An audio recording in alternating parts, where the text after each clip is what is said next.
সিউড়ির mini স্টলে আগ্নেয়াস্ত্র হাতে গ্রামে প্রবেশ করলো দুই যুবক। হাতে নাতে তাদেরকে পাকড়াও করলো গ্রামবাসীরা। পরে পুলিশ ঘটনাস্থলে পৌঁছালে পুলিশকে ঘিরেও ব্যাপক বিক্ষোভ দেখায় গ্রামবাসীরা। লাঠি হাতে তাড়া করে গ্রামবাসীদের পুলিশ। গণপিটুনিতে হাসপাতালে ভর্তি দুষ্কৃতীরা। স্থানীয় সূত্রে জানা গিয়েছে, আজ দুজন যুবক বাইরে থেকে এসে আগ্নেয়াস্ত্র নিয়ে গ্রামের ভেতরে প্রবেশ করতে যাচ্ছিল। ঠিক সেই সময় গ্রামবাসীরা তাদেরকে হাতে নাতে ধরে ফেলে। খবর দেওয়া হয় পুলিশকে। সাথে চলে গণপিটুনিতে একজন গুরুতর আহত হয়েছেন। তাদেরকে ইতিমধ্যে আটক করেছে সিউড়ি থানার পুলিশ। পুলিশ ঘটনাস্থলে গেলে পুলিশকে ঘিরে বিক্ষোভ দেখাতে শুরু করে উত্তেজিত জনতা। এ বিষয়ে আমরা বিস্তারিত জানবো। এই মুহূর্তে আমার সঙ্গে লাইভ রয়েছেন আমাদের প্রতিনিধি বীরভূম থেকে জয়ন্ত দাস। জয়ন্ত, সিউড়ির মিনি স্টলে আগ্নেয়াস্ত্র হাতে গ্রামে প্রবেশ দুই যুবকের ঘটনাটি ঠিক কি ঘটেছে এবং কি উদ্দেশ্যে তারা আগ্নেয়াস্ত্র নিয়ে গ্রামে প্রবেশ করছিল?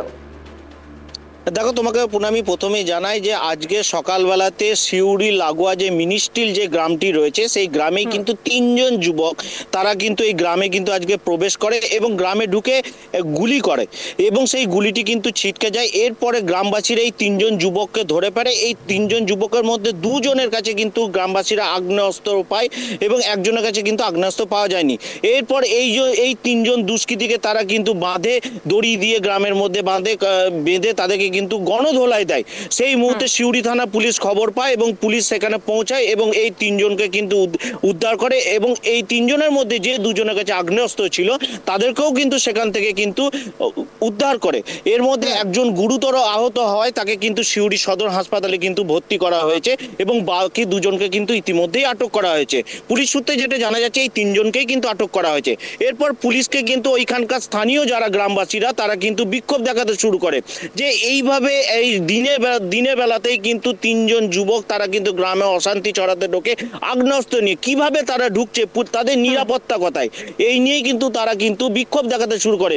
পুলিশ সেই মুহূর্তে কিন্তু সেই বিক্ষোভ সরানোর জন্য তারা কিন্তু যথেষ্ট চেষ্টা করে, কিন্তু পুলিশ সক্ষম হয়ে ওঠেনি। তখন পুলিশ কিন্তু লাঠিচার্জ করতে বাধ্য হয়। সেই মুহূর্তে কিন্তু পুলিশ একজন গ্রামবাসীকে কিন্তু আটক করে। সেই আটক করা গ্রামবাসীকে ছাড়াতে আরো গ্রামবাসীরা কিন্তু পুলিশের কাছে আসে এবং সিউড়ি থানার যিনি আইসি রয়েছেন তার কলারে কিন্তু গ্রামবাসীরা একজন কিন্তু ধরে। তখন পুলিশ কিন্তু আরো গ্রামবাসীদের উপর চড়া হয় এবং তাদেরকে কিন্তু লাঠিচার্জ করে তাদেরকে ছত্রভঙ্গ করে দেয়। যেহেতু আর নতুন করে যেন অকৃতিকর ঘটনা যেন এই মুহূর্তে না ঘটে, ইতিমধ্যেই যেটা দেখতে পাচ্ছি আমরা, প্রচুর পুলিশ কিন্তু সিউড়ি থেকে আরো এসছে। গোটা গ্রাম কিন্তু তারা ঘিরে রেখেছে যেন নতুন করে আর অশান্তির সৃষ্টি না হয়, গ্রামে যেন আর কোন রকম ঘটনা না ঘটে। ইতিমধ্যে পুলিশ থেকে সূত্র থেকে যেটা জানানো আছে, এই তিনজন যুবক যারা গ্রামে অশান্তি ছড়াতে এসেছিলেন আগ্নেয়াস্ত্র নিয়ে, তারা কোথায় থেকে এসছেন, কি উদ্দেশ্যে এসেছিলেন বা কি কারণে এসেছিলেন বা তাদের বাড়ি কোথায়, তাদের পরিচয় কি, গোটা বিষয়টি কিন্তু ইতিমধ্যে সিউড়ি থানা পুলিশ কিন্তু জানার চেষ্টা করছে। পুনামি। জয়ন্ত, এর সাথে কি কোনো রাজনৈতিক যোগ আছে, জানা যাচ্ছে এ বিষয়ে কিছু? দেখো, এখনো পর্যন্ত পুলিশের তরফ থেকে কোনো রাজনৈতিক যোগ কিন্তু পাওয়া যায়নি, কিন্তু গ্রামবাসী সূত্রে যেটা জানা যাচ্ছে যে আজকে গ্রামের মধ্যে গ্রামেরই দুই বাসিন্দা, তাদের কিন্তু আজকে জমির একটি দীর্ঘদিন ধরে বিবাদ চলছিল। সেই বিবাদের কিন্তু আজকে মীমাংসা ছিল। সেই এবং যে দুজনের মধ্যে বিবাদ ছিল, একজন বিজেপি এবং একজন তৃণমূল করে, তাদের মধ্যে কেউ এদেরকে ডেকে এনেছে কিনা সেই নিয়েও কিন্তু ইতিমধ্যে কিছু প্রশ্ন কিন্তু উঠছে এবং পুলিশও কিন্তু এই বিষয়টি তদন্ত করছে যে তারাই কি এই যুবকদেরকে গ্রামে অশান্তি ছড়ানোর জন্য নিয়ে এসেছিল কিনা, সেটাও কিন্তু সিউড়ি থানা পুলিশ ইতিমধ্যেই তদন্ত শুরু করেছে। পুনামি। জয়ন্ত, এই মুহূর্তে ঘটনাস্থলে অর্থাৎ গ্রামের কি অবস্থা, গ্রামবাসীরা কি জানাচ্ছেন, কতটা আতঙ্কে রয়েছেন তারা? এই মুহূর্তে দেখো, তোমাকে যেটা বলি, গোটা গ্রাম কিন্তু পুলিশ কিন্তু ঘিরে রেখেছে। সিউড়ি থেকে প্রচুর পুলিশ কিন্তু অতিরিক্ত পুলিশ কিন্তু আনা হয়েছে এবং গ্রামের লোকেরা তারা কিন্তু ইতিমধ্যে বাড়ির ভিতরে রয়েছে। পুলিশ কিন্তু তাদেরকে বাড়ি থেকে বেরোতে দিচ্ছে না। এই কারণে যেন নতুন করে গ্রামে কেন আর অশান্তি যেন না হয়, পুলিশকে যেন বিক্ষোভ বা কোনো রকম যেন ঝামেলা অশান্তি না হয়, সেই জন্য কিন্তু তারা কিন্তু রয়েছেন এবং গ্রামবাসীরা কিন্তু ইতিমধ্যে প্রচন্ড আতঙ্কে রয়েছেন, এমনটাই কিন্তু দেখা যাচ্ছে। পুনামি। জয়ন্ত, এই ভিডিওতে দেখা যাচ্ছে পুলিশের কলার ধরা হয়েছে গ্রামবাসীদের পক্ষ থেকে, এই বিষয়ে কি জানাচ্ছে পুলিশ? এত সাহস কোথা থেকে আসছে? একেবারেই তোমাকে বলি, পুলিশ যখন এই যে ঝামেলা, পুলিশকে ধরে যে বিক্ষোভ যখন গ্রামবাসীরা দেখাচ্ছিল, পুলিশ এই ঝামেলা সরানোর জন্য কিন্তু বেশ কয়েকজন গ্রামবাসীকে আটক করার কিন্তু ধরেছিল। তাদেরকে গ্রামবাসীরা ছাড়ানোর জন্য পুলিশের সঙ্গে সেই মুহূর্তে ধস্তাধস্তি করে। তখনই কিন্তু একজন যুবক তখন পুলিশের কলারে হাত দিয়ে দেয়। তখনই পুলিশ কিন্তু ক্ষিপ্ত হয়ে যায় এবং তাদের উপর লাঠিচার্জ করে, যেন নতুন করে আর যেন ঝামেলা অশান্তি না হয় গ্রামের মধ্যে। সেই জন্যই কিন্তু পুলিশ লাঠিচার্জ করছে, এমনটাই কিন্তু পুলিশের তরফ থেকে জানাচ্ছে প্রণামী। জয়ন্ত, আবারও যেটা জানতে চাইবো, গ্রামবাসীরা এই যে আজকে যেই ঘটনাটি ঘটেছে সেই ঘটনায় রাজনৈতিক নেতৃত্বরা কি জানাচ্ছেন?